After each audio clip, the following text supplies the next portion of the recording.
Hi everyone, Kim West here. So today I'd like to talk about the art of listening. And this is a topic that I've been thinking about and working on a lot lately, and it comes up in my work as a health coach. So listening is something that I think a lot of us aren't so great at these days because we're so distracted by our phones and devices. And we've taught our brains to switch from one task to the next extremely quickly. So our wiring is not such that we can focus for long periods of time. I've noticed that change in myself. So first of all, when we're listening, we want to be present. So really getting into our own breath and our own body and grounding ourselves, and especially if someone is sharing something vulnerable or serious or something that's very important to them, if we're actually listening, like we're putting down our phone, we're giving them eye contact. The next part is something that I think a lot of us could use some help with, and that is not trying to fix the situation if it's something difficult that the person's sharing, and not trying to give advice.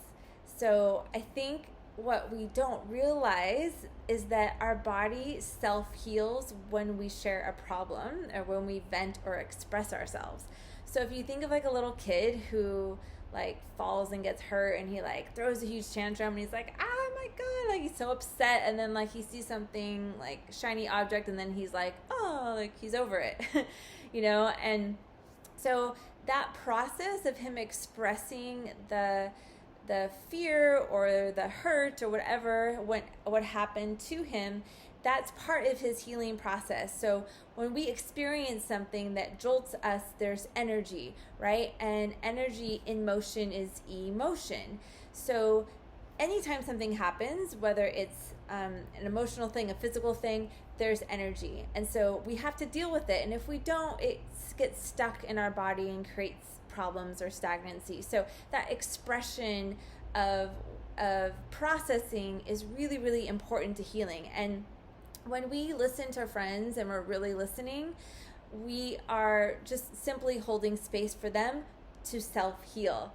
Like we're not fixing them. And especially if it's something like grief and something really difficult, we have this tendency to want to fix and help and not only give advice, but the other thing I found that happens that I personally find really difficult is if I want to share something with someone close to me and just simply be heard, just be acknowledged so that I can go through that process of self-healing.